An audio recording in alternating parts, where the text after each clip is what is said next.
distinguida y amable audiencia de avmradio.org. Como todas las semanas, como un ejemplo de fidelidad, se encuentra entre nosotros el doctor Arcadio Oliveras, profesor de la Universidad Autónoma de Barcelona. Como siempre me equivoco, por eso ya me dirigí a usted. Con que diga universidad, ya está. Y además presidente de Justicia y Paz. Bienvenido, doctor. Usted sabe cómo se le aprecia sus criterios y sus exposiciones en esta emisora. Entre paréntesis, hace 2 programas ha tenido 276 bajadas de su programa para transmitirse en 276 emisoras comunitarias. Pues lo agradezco y lo celebro. ¿No? Y nosotros también, de que su voz pues tiene algo que decir a la opinión nacional actualmente. Pero últimamente me ha llamado la atención, doctor, que usted ha hecho la apertura del Congreso de Teología en Madrid, creo, exactamente. O en el Escorial, En Madrid. Sobre diferentes aspectos de la crisis, Congreso de Teología. ¿Cómo se entiende esa empanada, como dirían en Venezuela? Teología, crisis, economía, ¿qué es esto?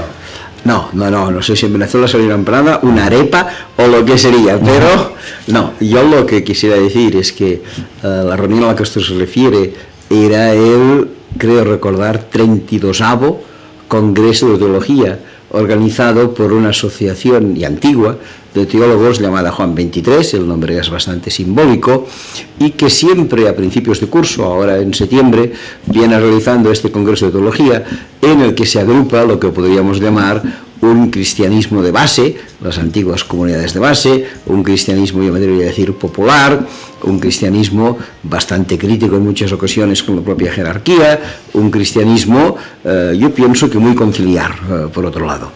Y se tratan distintos temas. Evidentemente hay años en que los temas se alejan muchísimo de lo que yo pueda saber, temas de espiritualidad, temas de liturgia, temas de lo que sea, pero en cambio en este año, en esta ocasión, el Congreso trataba de la crisis. Y bueno, a mí me llamaron, evidentemente, no como teólogo, que ni lo soy, hay miles de kilómetros, sino como economista, y dijeron, bueno, esta economía también nos interpela, háblanos usted de la crisis, y por eso me pidieron que hiciera esta conferencia inaugural. Y parece que tuvo mucho éxito, puesto que un servidor tuvo pues el privilegio, podríamos decir, de recibirla inmediatamente con la entrevista que le realizaron un tal Jesús Bustamante, y que a lo mejor ni se ha enterado usted. A ver, yo no sé si se refiere usted a religión digital. No. Periodismo digital. Religión digital. Sí. A ver, es que precisamente ahora hablábamos que esta conferencia ha sido muy amplia, esta entrevista, pero yo quería hacer una doble puntualización, porque al hablar mucho en la transcripción han salido 2 cosas que yo no dije y que me ha sabido mal que salieran. Justamente por ahí le iba a preguntar. Adelante. Aclare la No, hay dos cosas. A mí, si es que hablamos de esta misma entrevista, que creo que sí, porque no me hicieron otra, se me preguntó sobre qué opinan los obispos de la crisis. Y dije que los obispos, por desgracia, a veces se preocupan más de cuestiones como el aborto. Yo soy muy respetuoso y pienso que sufren mucho las personas que abortan, y no he entrado nunca, porque no tengo calificación para ello, en el tema del aborto, que se preocupan mucho de estas cosas y que en cambio a veces, a mi modo de ver, se despreocupan bastante de los temas de crisis. Hasta aquí completamente de acuerdo. Lo que pasa es que a continuación aparece una frase que yo no pronuncié, y que es aquello de los pequeños errores de imprenta, y apareció, según la cual yo dije, los obispos van de la bragueta a la cartera. Y realmente yo no se me ocurrió decir la bragueta a la cartera, y menos la continuación, que era lejos del corazón. No lo creo, ni es mi estilo, ni mi manera de ser. Yo he tenido afortunadamente siempre buenas relaciones con los obispos, discreparé o no discreparé de los temas económicos, pero en cualquier caso esta frase no me gusta. Bueno. Y había otra, no sé si también usted se refiere a ella, que tampoco me gustaba, que decía que los obispos, por activa y por pasiva, eran los principales responsables de la crisis. En esta misma emisora venimos hablando de crisis hace muchísimos meses.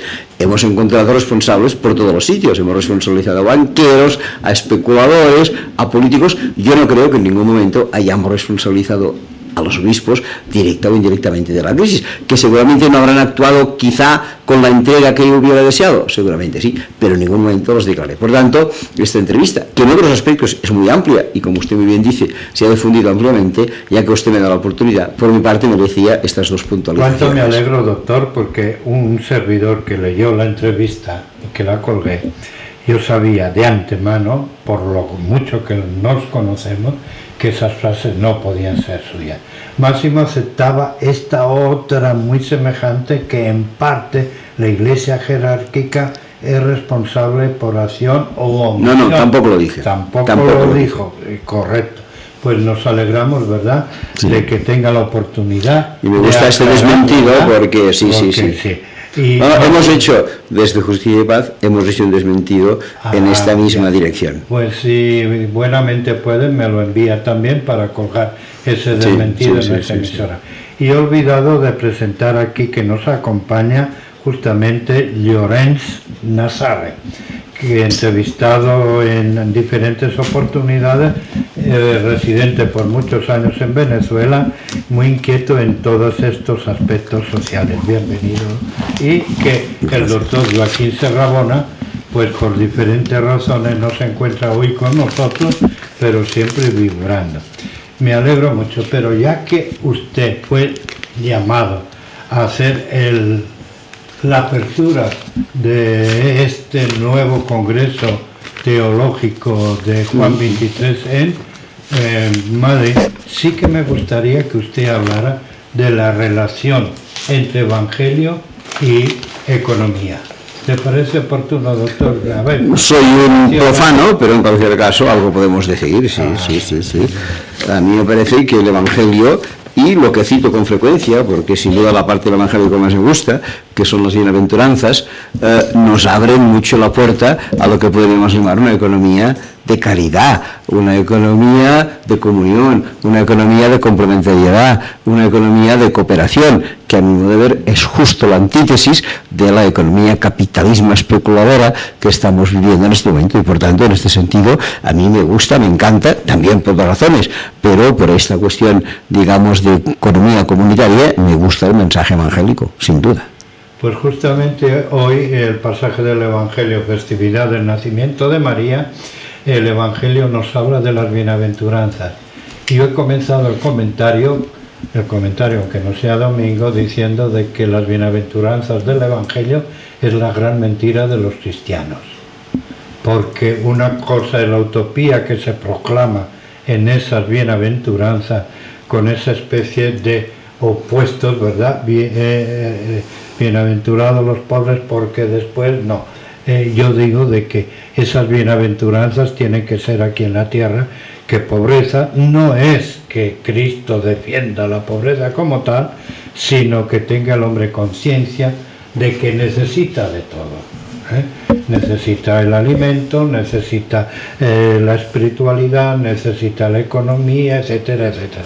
Pues bien, parece que estamos bastante cónsonos en el pensamiento. A lo mejor donde he pronunciado esta frase de que las bienaventuranzas es la gran mentira de los cristianos, se ha llamado la atención porque de pobres no tienen nada, ¿no? Pero bueno, deja al margen. Sí que debe de haber una relación profunda, doctor, entre esto que usted proclama mediante bienaventuranza, que yo digo del Evangelio en general, y el comportamiento humano en relación a las situaciones, en este caso críticas, que está viviendo en España en relación a la economía. ¿Alguna relación hay?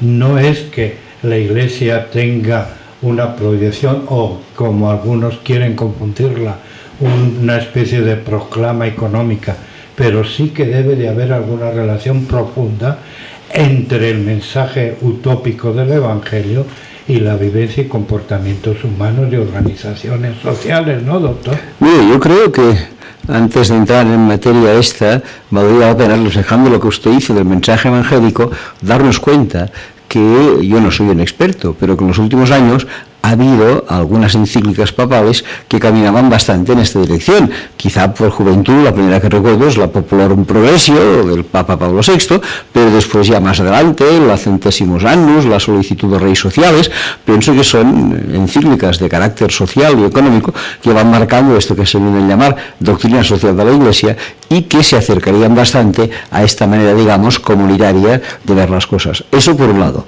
Por otro lado, aunque pues en muchas ocasiones, y yo lo he criticado, no siempre la jerarquía eclesiástica se ha inclinado por ser un ferviente partidario de esta manera de pensar, sí que es verdad que la Iglesia en algunas de sus manifestaciones se comporta plenamente en este sentido, y creo que todos estaremos de acuerdo en el ejemplo de Cáritas, que es una institución que camina bastante en esta dirección y que por desgracia en estos momentos tiene muchísimo trabajo debido al deterioro de la situación social. Por tanto, en estas dos cuestiones hay una vinculación. En otras, que a veces se han criticado, riquezas patrimoniales de la Iglesia, acompañamiento pues de inauguraciones bancarias, cosas por el estilo, evidentemente aquí podemos decir otras críticas. Pues esto me lleva a un recuerdo de hace bastantes años. El primer viaje que realicé de Venezuela, que estuve 8 años sin volver a España, me encontré con un conferenciante que iba a hablar sobre si la doctrina social de la Iglesia era o no una ideología. Y tuve el privilegio de poder asistir, y cuando concluyó, como nadie preguntó, yo me atreví a preguntarle. Me hablo del teólogo González. ¿González Faus? No, el andaluz, que era un especialista y profesor justamente de doctrina social de la Iglesia en la Universidad de Rama. Sí, bien, entonces, pero fue muy nombrado. Y entonces hizo una exposición sobre la historia de la doctrina social de la Iglesia. No se comprometió al final, la pregunta que le hice fue muy sencilla. Profesor, entonces, ¿el Evangelio qué es? ¿Una ideología o qué es? Me contestó, contéstese usted mismo, de acuerdo a lo que he dicho, la doctrina social de la Iglesia tiene que ser evolutiva, tiene que cambiar, etcétera, etcétera, por lo tanto es una ideología. En cambio el Evangelio es una utopía, ahí sí que es unas proyecciones inalcanzables, unas proyecciones que pueden tenerse como ideales, etcétera, etcétera. Esto lo digo porque se presume bastante acerca de la doctrina social de la Iglesia, que hoy día, en mi criterio, no da una respuesta concreta, real, y el que está esperando la población civil, no solamente aquellos que están pasando necesidad, sino en general los pensadores. Lo digo así de claro, y recuerdo que soy sacerdote, amigo radio oyente, pero la doctrina social de la Iglesia no está dando una respuesta como está esperando, y a voces prácticamente se está esperando de que haya un mayor, y de aquí era mi pregunta, relación entre Evangelio y economía. Está esperando unas orientaciones no económicas, pero sí de exigencias del Evangelio en relación a situaciones concretas de economía. Recuerden, por ejemplo, de que aquí hemos hablado, como usted ha mencionado, que es imposible que España pague de 30 a 40 mil millones anuales nada más de intereses. De que los tatarabuelos de ustedes que tienen hijos y nietos nunca podrán pagar 900.000 millones que actualmente dice que es la deuda del Estado español. Entonces, algo tiene que decir la Iglesia, no solamente en este aspecto de doctrina social de la Iglesia, no solamente en el aspecto de Cáritas, que siempre se ha defendido en esta emisora, y muy personalmente usted, y justamente Llorens también es un voluntario de Cáritas, allá donde él reside, porque son paños calientes en mi criterio, doctor. Usted, mientras no lleguemos a un cambio de estructura, como nos puede indicar la utopía de las bienaventuranzas, esto no va a cambiar, ni muchísimo menos, sino que va a ir a menos, a menos y a menos. ¿Me equivoco, doctor? No, al contrario, me ha hecho usted pensar en algo cuando ha hablado de estas deudas que ahora vuelve a la actualidad. En la segunda mitad de los años 90 cuando nos acercábamos a lo que en aquel momento considerábamos un mítico cambio de siglo, incluso un mítico cambio de milenio, apareció algo muy importante, que era la doctrina bíblica del sabático, del perdón. En aquel momento, yo, que no soy biblista ni de lejos, conocí un poco por encima los libros del Levítico y del Deuteronomio. Y tanto el Levítico como el Deuteronomio, dos, digamos, libros del Antiguo Testamento, hablaban del perdón sabático, de los años de perdón. Y hacían referencia... Posteriormente han sido los años santos, años de gracia. Exacto, adelante. exactamente. Y se hablaba en aquel momento de 3 posibles perdones, por lo menos lo que yo aprendí. Primero, del perdón de las deudas, del que usted está hablando. El segundo, del perdón de las penas de cárcel, aquellos que estaban encarcelados que quedaran perdonados. Y el tercero, no era tanto perdón, pero sí reparto de tierras como si se volviera a empezar. Cada 50 años los judíos celebraban un año sabático, porque para los judíos eran 7 sábats, 7 años, 7 sabáticos, 7 por 7, 49, más el año siguiente, que era el sabático, 50. Y por lo que aprendí en aquel momento, cada 50 años hacían limpieza. Perdonaban las deudas, perdonaban los encarcelados y volvían a empezar. En aquel tiempo la riqueza fundamental de la economía era la propiedad de la tierra. Algunos habían acaparado mucho durante aquellos años, otros se habían empobrecido, pues diga, volvamos a repartir por igual la tierra. Pienso que lo hacían poco, pero en cualquier caso así lo predicaban. Esta idea se quiso recuperar ahora con motivo de este cambio de milenio, y distintas organizaciones, entre ellas la mía, que es Justicia y Paz, participamos a nivel mundial activamente en una campaña que además tenía un nombre bíblico, se llamaba Jubileo 2000. Y lo que pretendía era que este año jubilar del año 2000, estas deudas, ahora hemos hablado de las deudas que tienen aquí, en aquel tiempo hablábamos de las deudas de México, de las deudas de Argentina, de Perú, de quien sea, fueran perdonadas. Ahora, esta misma teoría la podríamos aplicar para que nuestros bisnietos, como usted dice, no se vieran condenados a la misma situación. Sí, me parece sumamente interesante esta reflexión, pero quizás alguno me dirá que soy extremista. Pues sí, lo seré en este caso, ¿verdad? Es que la variante es muy considerable, doctor, porque hoy hay delitos y no hay delincuentes.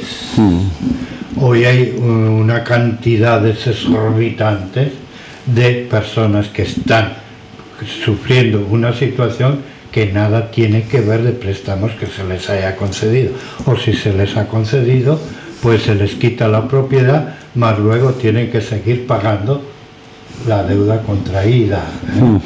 Tercero, nadie sabe que haya habido alguna persona que haya utilizado, mejor dicho, que se haya apropiado de estas sumas tan ingentes y cantidades exorbitantes de dinero y nadie sea responsable de ellas. Yo en este programa le he insistido mucho de un cambio social, que yo digo revolución social, sí, muy consciente, porque de lo contrario no se va a llegar a nada. Y mientras no se tomen decisiones firmes, fuertes, constantes, permanentes, graves, no se va a llegar a nada. Serán paños calientes, pero nada más. Un poco más de IVA lo que hace es levantar una población, pero con eso no se soluciona nada. Aumento del precio de la gasolina, en lugar de 1 céntimo, pues son 10 céntimos más. Es considerable, pero no se hace nada. En cambio, yo he insistido mucho en que es necesario que la casta política cambie de una vez, por ejemplo, y que el engorde que tiene la administración pública en España desaparezca. En estos días me llamó la atención una dirigente concreta del gobierno actual, Cospedal, se atrevió a decir que en su comunidad se redujera la mitad de parlamentarios. Lamentablemente agregó algo que ya no me gustó, que esos que quedaran la mitad pues no cobraran nómina. Ahí la oposición pues le va a echar en bruto. Pero si tenemos 300 políticos más en España que en Alemania, que tiene el doble de población, esto es totalmente injusto. Si tenemos en España no sé cuántos miles de coches actualmente. 40.000. 40.000, cuando en Estados Unidos tenemos nada más. Mientras esto no se cambie, pues lo demás, recuerdo que le dije que estos serían paños calientes, usted me dijo que no fuera tan pesimista. Pues sigo siendo pesimista, doctor. Mientras esto no cambie, los compadrazgos políticos, nadie quiere tocar la silla, porque inmediatamente Cospedal, con razón o sin razón, si lo hará o no lo hará, hay que ver las ampollas que ha levantado, no de la ciudadanía, sino justamente de los dirigentes políticos. No me toquen mi silla, por favor. Permítame que le diga que el marido de Dolores de Cospedal es un señor que era el vicepresidente de la Caja de Castilla-La Mancha, que hizo un agujero de 3.900 millones de euros que ha tenido que colocar la población. Entre él, que era el vicepresidente, y el presidente, los dos eran responsables de una situación de una caja que fue la primera en dar en quiebra, que se distinguió en esta quiebra por el hecho de haber dado crédito no a los clientes, sino a sus directivos, y no haber devuelto. Y en segundo lugar, por haber malbaratado completamente recursos, construyendo un aeropuerto en Ciudad Real, en el que no aterriza jamás ningún avión. No creo que la señora Cospedal sea la más adecuada para dar lecciones sobre ahorros. Está confirmando de que mientras no haya una revolución que cambie esto, lo demás serán paños calientes, tratar de engañar a la población, que gracias a Internet, entre otros recursos, está al día de lo que está sucediendo, ¿verdad? Estas cifras, por ejemplo, hace meses que están corriendo por Internet, que casi me da hasta vergüenza, pena, ¿verdad? Vergüenza de tenerlas que nombrar porque la población las conoce. Esa es mi apreciación. Y usted acaba de ratificar semejantes 3.000 y pico de millones de euros. No hay sanción, no hay reclamo, no hay reposición, no, oye, ni que lleguen 50 años sabáticos judíos, va a haber reparación de semejantes cantidades, doctor. ¿Qué va a hacer esta población? A mí me inquieta este gran pasaje de la Biblia desde el principio, que la única imagen que Dios, Yahvé, acepta es el hombre. Y si el hombre está padeciendo Dios, tenemos que decir. Esta es la relación que yo veo entre Evangelio y las situaciones, llamémosle económicos, sociales, políticas, como usted quiera. Pero mientras no se entienda esto, lo demás, vamos al desquicio total, a volver quizás a una inanición total de la población, ¿no? Pero fíjese que actualmente, antes de ayer, con una sonrisa escandalosa, un dirigente, perdón, no dirigente, sino un jerarca, funcionario del Vaticano, declarando de que la Iglesia Católica era la primera potencia en el mundo de universidades. Usted que es universitario, ¿no? ¿Qué influencia tiene? Porque supongo que si es la primera potencia de universidades, algo deben de decir las facultades de economía, etcétera, en relación a las estructuras. Y las estructuras sociales, por lo menos en España, que es lo que más conocemos, no se ajustan en absoluto al Evangelio, ¿verdad? Pues con una sonrisa, de que la primera potencia, y eso, universidades. Si usted le agrega colegios católicos, podemos decir, bueno, usted seguramente no ha estudiado en una universidad católica, ¿verdad? No. Pero sí la enseñanza primaria en un colegio católico, como se hacía en mi época, pero y la secundaria. Todavía no está en estos compromisos tan severos y serios que tenemos. En cambio, no estudiando en la Universidad Católica, usted está luchando desde que yo le conozco, hace 10, 12 años, está luchando por un cambio de estructuras y está manifestando y comprometiéndose de verdad profundamente en ese cambio de estructuras. No sé, ¿me callo o continúo? Lorenz quiere decir algo, creo. Sí, mejor que me callo, ¿verdad? Está pidiendo la palabra. Permítame, es que hay un problema dentro de la estructura, no ya del Vaticano, sino de toda la Iglesia Católica. Tengo la sensación de que una secta, digo secta, muy poderosa, se ha apoderado de los recursos de poder de la Iglesia Católica. Y esta secta es el Opus Dei. El Opus Dei es prácticamente las universidades que estamos hablando. Antes había sido la potencia, diríamos, la potencia intelectual de la Iglesia quizá habían sido los jesuitas, pero a partir de que el padre Arrupe y otros superiores jesuíticos, que se llamaban el Padre Negro, el Papa Negro, sí, esto se apartaron de una visión muy... Fueron defenestrados y fue el Opus Dei el que se apoderó del concepto, digamos, de la ideología. Y yo creo que estamos padeciendo estas consecuencias, porque el Opus Dei es una institución dedicada básicamente a hacer dinero. Sí. Estoy completamente de acuerdo con usted.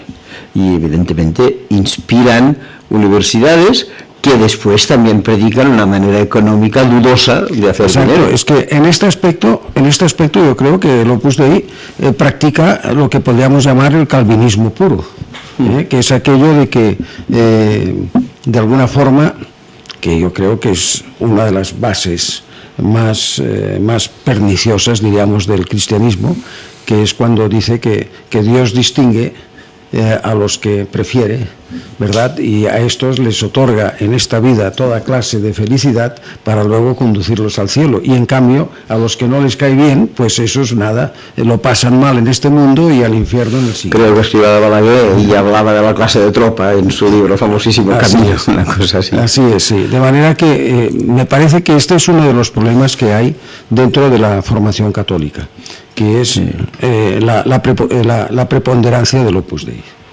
Sin embargo, yo quisiera dar una pequeña brizna de esperanza al pesimismo del padre Joan Morera, que es cierto y necesario. Él ha dicho: nuestros bisnietos no podrán llegar nunca a pagar 200.000 millones que tenemos de deuda. Mire, yo pienso que sí, si fuéramos capaces de actuar. Ahora, hace pocas semanas, el gremio de inspectores de Hacienda de toda España ha sacado un informe y ha dicho que en España lo que es inconmensurable es el fraude fiscal. Lo ha valorado en 92.000 millones de euros al año. Si recaudáramos 92.000 millones de euros durante 3 años, tendríamos los 270.000 de los que usted hablaba. Cuidado, que ha añadido el gremio de inspectores de Hacienda, que este fraude fiscal en un 72% es responsabilidad de grandes bancos, de grandes fortunas y de grandes multinacionales. Que son a los que se les está asistiendo justamente. Claro. De aquí mi pesimismo de que no va a haber cambios si no hay una revolución. Ahí estamos, pero hay que perseguir a esta gente, hay que perseguir. Exacto, buscar, no por buscar, sino reparar, sancionar, enjuiciar, etcétera, etcétera. Bien, tenemos otros temas de actualidad. Uno de ellos, y con esto me voy a callar para a ver si algún día puedo levantar el ánimo, porque me duele ver las personas necesitadas. Y seguramente usted y Llorens y un servidor de pequeñitos hemos pasado mucha necesidad y sabemos lo que es necesidad y cómo a base de esfuerzo. Yo recuerdo que lo poco mucho que haya estudiado ha sido con un gran esfuerzo para ganarme una beca y no perderla nunca ningún año, porque si la perdía, pues bueno, y las vacaciones las pasaba trabajando para poderme financiar. Bien, pues uno de los problemas de actualidad que está distrayendo esta opinión pública es Eurovegas. Que sí, que no, que resulta que Madrid, a pelear Madrid y Barcelona como de costumbre, por un lado. Segundo, resulta que la presidenta de la Comunidad de Madrid pues daba a entender de que ella ya sabía todo por adelantado. Tercero, ahora sale a relucir de que el gran promotor de Eurovegas de Madrid, ya aprobado en la Comunidad de Madrid, resulta que solamente va a invertir el 30% y el resto que será justamente lo que usted dice, lavado de dinero. Se les facilita ya aparte de que haya más o menos droga, más o menos prostitución, les va a venir de maravilla a estos que en 3 meses creo españoles han sacado 200.000 millones de euros al exterior. Pues ya ni tendrán que sacarlos, lo invertirán ahí y los tendrán en casita misma. Y además alterarán toda clase de leyes. Por ejemplo, leyes laborales, leyes sobre el medio ambiente, por ejemplo, simplemente para acomodarse a las exigencias de esta multinacional, que por otra parte este hombre, Adelson, está cuestionado en Estados Unidos y creo que tiene problemas con la justicia de Estados Unidos y de otros países, de China, a través de Macao. Así es, de manera que, vamos, no parece que sea una persona, diríamos, con un historial limpio, vamos a decirlo así. En absoluto, está vinculado a la extrema derecha norteamericana, casi en el más puro estilo fascista, y es un señor que ha tenido, incluso alguien habla de acciones criminales que se han producido en Las Vegas, a la ciudad a la cual ha dejado hecho un desastre, a Macao lo ha dejado hecho un desastre, y mucho me temo que los pobres compañeros de Alcorcón, que es donde parece que van a instalar Eurovegas en Madrid, van a quedar muy mal. Sí, con eso se va a crear más gangsterismo del que hay. Exactamente, por ejemplo, sí. En fin. Inaceptable. Hemos sacado un documento, varias ONGs catalanas, diciendo, cuando todavía algunos pensaban que igual podía venir aquí, diciendo puestos de trabajo sí, pero no a cualquier precio. Nos parecía que era la indicación que se tenía que dar. Pero cuidado, una matización sobre esto. Si Eurovegas no viene a Barcelona, me tranquiliza, me preocupa por los de Alcorcón, pero me tranquiliza aquí, pero tampoco me tranquiliza del todo, porque el gobierno catalán se ha sacado unas de la manga y ha dicho que ya que no tenemos Eurovegas, vamos a tener en Portaventura 4 instalaciones nuevas, que además montará un personaje de nefasta memoria, llamado Enrique Bolaños, que es un señor que era de los máximos promotores del ladrillo, de estas personas impresentables, que tuvo que marcharse, ya no me acuerdo si a Brasil o a qué país, para que no lo engancharan aquí. Y ahora, en honor de multitud, cuando es un señor que es la antítesis de lo que es una buena economía, regresa aquí y es recibido con brazos abiertos por el señor Mas y por otros personajes. Bueno, pero tengo entendido que tampoco de Brasil ha salido demasiado bien, ¿eh? No lo conozco demasiado. De manera que tampoco de Brasil ha salido con muchos honores, precisamente, ¿no? De manera que, cuidado con estas cosas. Sobre este particular yo tengo todavía una opinión. Es que para desarrollar un país es necesario este tipo de inversiones. No es mejor unas estructuras, llamémosle, industriales, de producción, de minería, de elaboración, de investigación, etcétera, que no de algo que es relativamente fácil montar y que después no lleva sino al vicio, al gangsterismo, etcétera, etcétera. ¿Por qué se piensa en esto y no decir una gran industria? En parte tengo entendido de que en San Cugat, por ejemplo, hay un centro de investigación bastante considerable.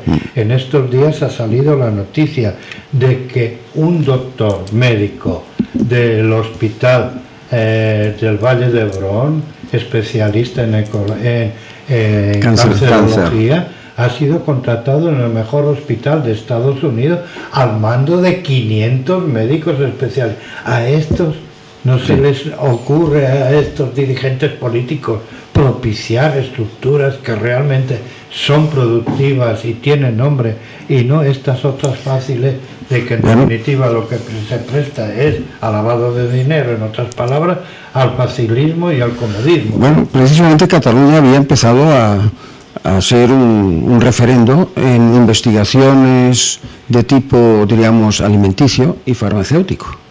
Y yo creo que esa es una línea que habría que potenciar, pero claro, si nos encontramos de que para el desarrollo industrial, para el desarrollo científico hay recortes, no hay créditos para las empresas que están creando riqueza, oye, que entonces resulta que para empresas que se dedican al vicio sí hay recursos, pero para las empresas que dan trabajo, pero dan trabajo de calidad, ¿verdad? Para esos no hay recursos. Entonces, bueno, vamos a ver qué hacemos, o sea, ¿qué pasa? Que es que yo me imagino que también es cierto de que a los países europeos más adelantados no les interesa que haya investigación científica, no les interesa que haya una posible competencia en el tiempo.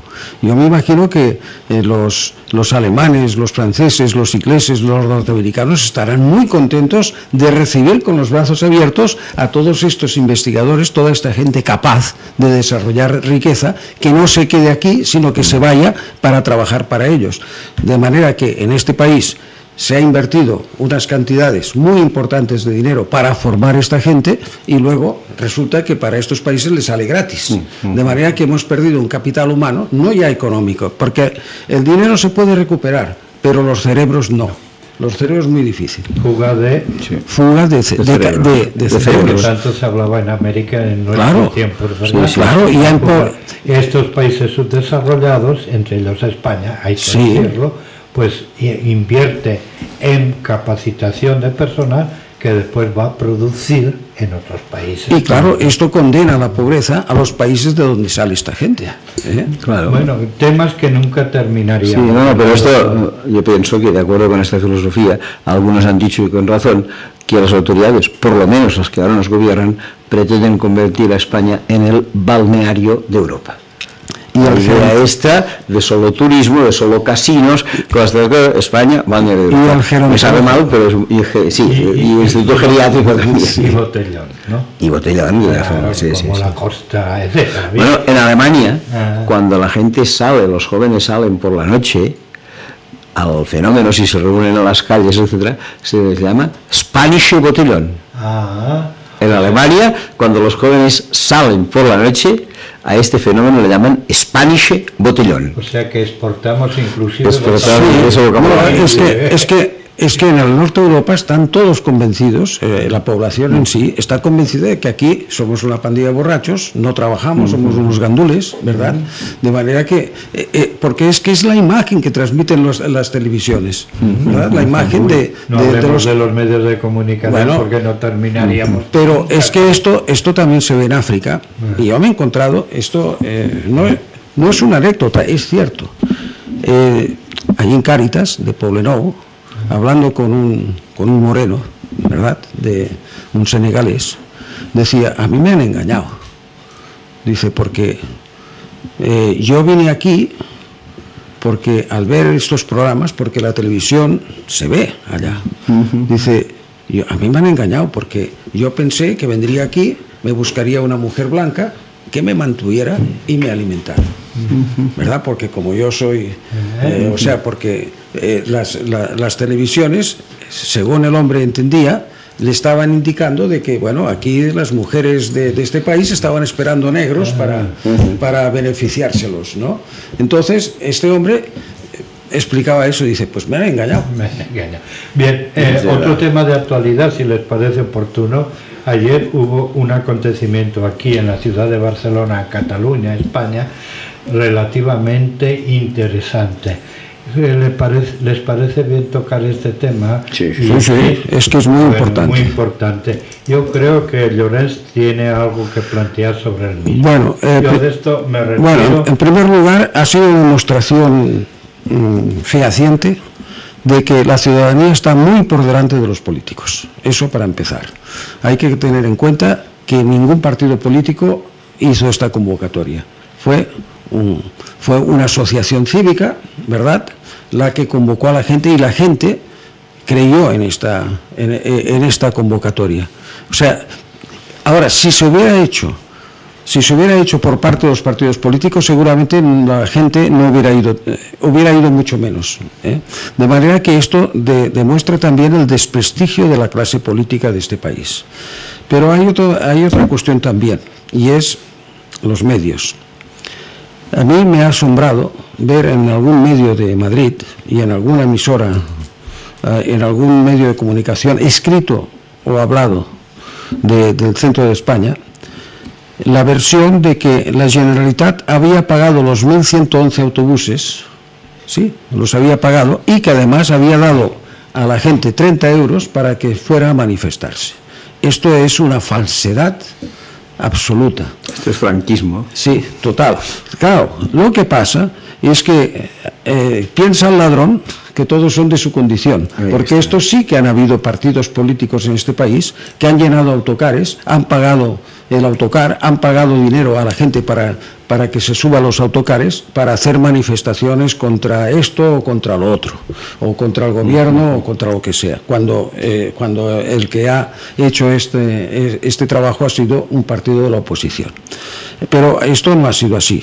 Aquí todo el mundo ha pagado su pasaje en el autocar, como yo, por ejemplo, que vine desde Malgrat y pagué mi pasaje, ¿eh? Y aquí nadie entró en el autocar para entregar un sobre con 30 euros. De manera que esto hay que desmentirlo totalmente. Luego también el baile de cifras. los medios de comunicación del centro, la delegada del gobierno en Cataluña ha hablado de 600.000 manifestantes. La Guardia Urbana de Barcelona ha hablado de 1,5 millones. Yo diría que había más de 2 millones de personas en la convocatoria de ayer. Yo estoy seguro... Perdón, para la audiencia pueden hablar de qué es lo que sucedió ayer para hacer esto. Fue una manifestación totalmente pacífica, es decir... ¿Pero qué pretendía la manifestación para bueno, que esto, la audiencia? El derecho de autodeterminación de Cataluña. Esto, había quien decía que se convoque un referéndum, habían otros que decían que los políticos cambien la dirección, habían otros que defendían pues la declaración unilateral de la independencia, tal como hicieron los de Kosovo, que por cierto el día 10 se fue reconocido internacionalmente, ¿no? Cosa que el gobierno español no ha hecho todavía, después de 4 años. De manera que esto fue lo que pedía. ¿Por qué? Porque nadie cree en el pacto fiscal. Ayer nadie hablaba del pacto fiscal en la manifestación. Ayer se hablaba de independencia, no de pacto fiscal. De manera que me parece que los que hablan de que la manifestación se reducía a pedir pacto fiscal tendrían que ir al oftalmólogo para que les gradúe la vista, porque de eso nada. Ahora, también es verdad que yo fui testigo de 2 intentos de provocación. ¿Ah, sí? Sí, por ejemplo, en el tramo entre Paseo de Gracia, Gran Vía y Pau Clarís, cuando estaba todo eso lleno de gente, ¿por qué diantres tenían que ir 2 furgones de policía para abrirse paso? ¿Qué es que esperaban? ¿Que la gente los volcara o que le pegaran patadas para poder tener una excusa para poder decir que éramos terroristas? No, pasaron y no pasó nada, ¿verdad? Pasaron, se abrieron paso, la gente se apartó para que pasaran. Que les dijeran 4 cosas, bueno, es por lo menos que se les podía hacer, pero nadie les tiró piedras, ni les dio patadas, ni nada de eso. Luego fueron ambulancias las que cruzaban, de manera que alguien dijo, pero bueno, ¿no tenéis otra calle por donde ir? ¿No? Y dijeron, no, es que tenemos que ir por aquí. Bueno, está bien. De manera que sí que yo creo que hubieron algunos intentos no diré de obstacularizar la marcha. La verdad es que, por ejemplo, tenía que empezar a las 6 de la tarde, la cabecera tuvo que desplazarse a Pau Clarís Caspe, cuando estaba previsto que fuera en Paseo de Gracia, Gran Vía, pero es que además se encontraron con que donde estaba la cabecera ya había gente hasta el Parque de la Ciudadela, de manera que hubo muchos problemas para que la marcha pudiera seguir adelante porque estaba ya lleno de gente. Y por lo tanto nosotros que estábamos en el cruce de Paseo de Gracia con Gran Vía, tardamos 2 horas y media para llegar a la Plaza Urquinaona. De manera que esto da una idea de cómo, de la cantidad de gente. Por eso es de que ayer cuando la televisión dice que la delegada del gobierno ha evaluado en 600.000 personas, digo, bueno, esta señora tiene que ir a graduarse la vista porque Santa Lucía no la está ayudando, ¿no? Ya digo, yo estoy convencido de que la Guardia Urbana normalmente queda corta. Y si la Guardia Urbana reconoce 1,5 millones de personas, es posible que pasáramos de los 2 millones. Y luego, pues la falsedad esta de que la Generalitat se gastó 30 o 40 millones de euros para pagar los autocares y retribuir a la gente, ¿no? Imagínese pagar 2 millones de personas 30 euros. De manera que... Bueno. Es una descripción de lo que sucedió ayer, concretamente en Barcelona. Pero yo hago la siguiente pregunta, doctor. Sí. Delante de semejante manifestación, que no pedía simplemente una apariencia de convenio fiscal, sino de independencia y autonomía, ¿qué porvenir tiene Cataluña para que esos posibles 2 millones de personas manifestándose tenga eso? Bueno, hay lo siguiente. Lo que pasa es que una cosa también tengo que puntualizar. No todos los que estaban ayer en la manifestación eran catalanes. o de cultura catalana. Había mucha gente que también se siente estafada, ¿verdad? Gente que procede de otras partes de España, que vive en Cataluña y por lo tanto se siente estafada. Porque claro, ellos al fin y al cabo piensan que sus hijos, que son de aquí, van a encontrarse con una serie de dificultades. Y luego también están cansados del expolio fiscal. Pero no solamente es eso, porque Cataluña es un país muy generoso. Pero pasa una cosa, si encima que te explotan, encima te insultan, pues lógicamente hay un rechazo. Y esto lo estamos viviendo cuando, por ejemplo, el presidente de Extremadura decía que si Cataluña pedía, Extremadura pagaba. ¿Esto qué es? O el de Galicia también, que decía que no podía ser que Cataluña recibiera más dinero porque ellos también necesitaban.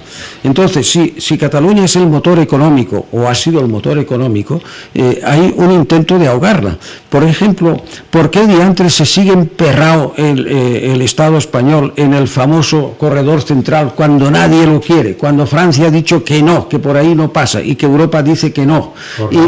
Corredor de tren. Sí, pero también nos encontramos con la Nacional 2, el tramo entre Tordera y Caldas de Malavella, que el gobierno central ha desestimado hacer las obras. Y no solamente esto, fíjese usted en lo que ha pasado. Estos terrenos fueron expropiados, ¿verdad? Pero no han pagado a los campesinos la expropiación.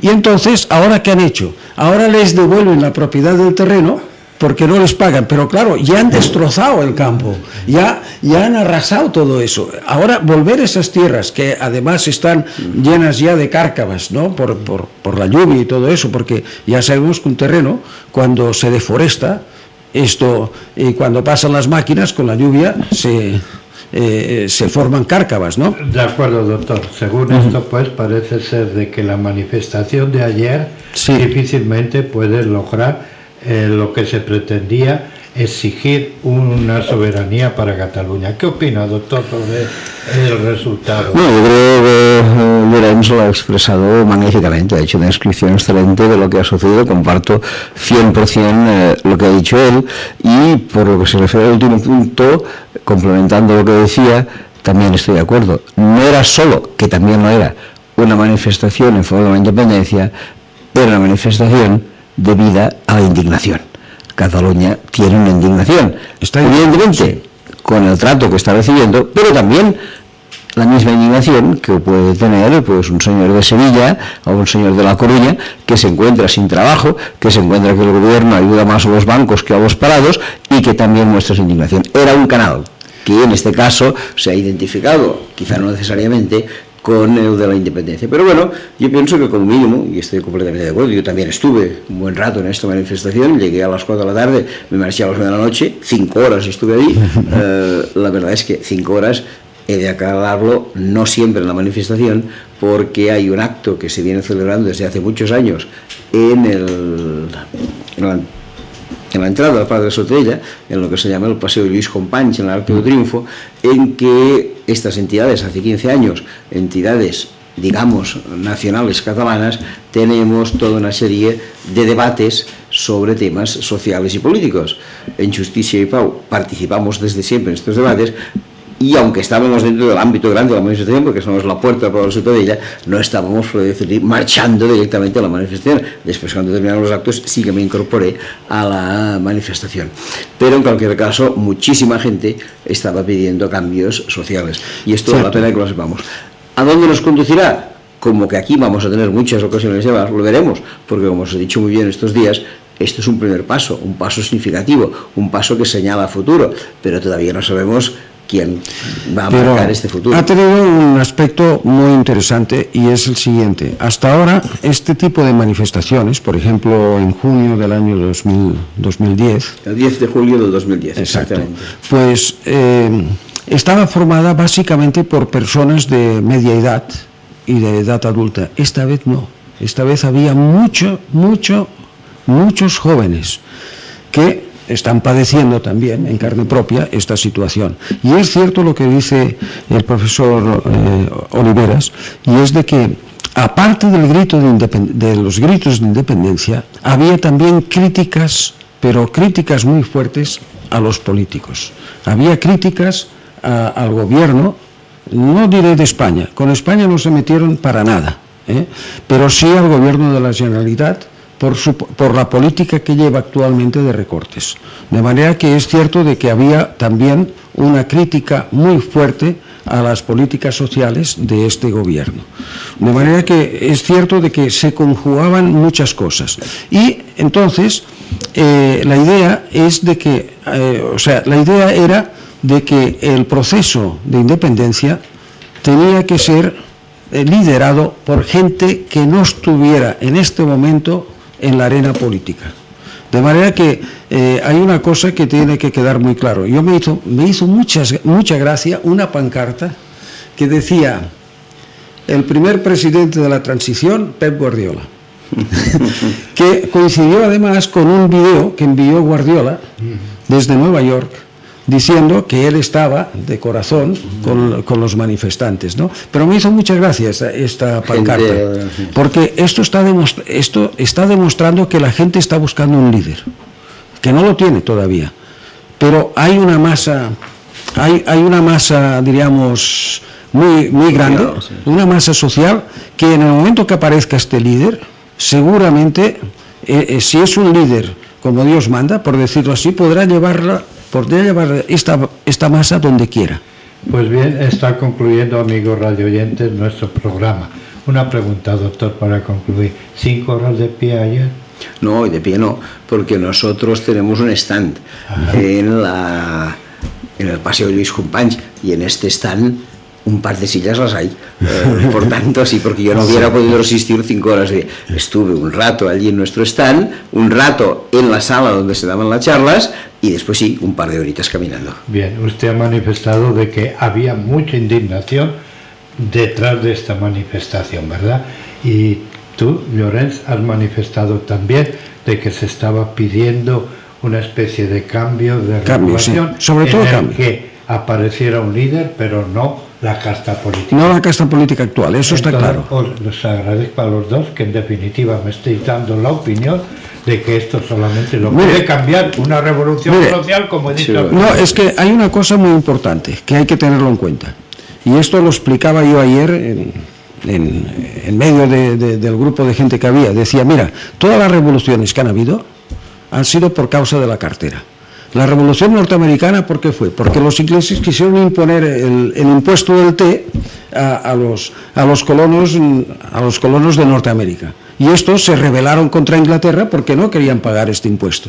De manera que si vamos viendo la historia de muchos procesos de independencia, de muchos procesos de lo que sea, siempre se ve que cuando afecta a la cartera es cuando se crea esta masa ígnea, ¿verdad?, que puede terminar en cualquier proceso revolucionario o independentista. Muchas gracias, doctor Arcadio Oliveras. Seguimos contando con usted, y que tenga pues estas orientaciones para esa ignición de que está hablando. Y muchas gracias, pues, Llorens, por participar en estos interesantes programas que tanta audiencia tiene, que no deja de ser una satisfacción para la emisora que hayamos abierto un camino por el cual están transitando muchos, que nos oyen, que nos copian. Inclusive, pues no sé si se lo dije, doctor, haciendo zapping, el doctor Serrabona, hace 10 días descubrió que en el Canal 1 Nacional de Madrid ya han copiado nuestra idea de entrevistar a los que actualmente tienen que estar durmiendo en la calle. Muy bien. Hemos abierto también ese camino. Nuevas formas de actuar. Un fuerte abrazo, amigos radioyentes, y cualquier opinión, cualquier inclusive discrepancia, pueden escribirnos a jmorera@avmradio.org. Gracias y hasta la próxima. Hasta la próxima. Que vaya muy bien.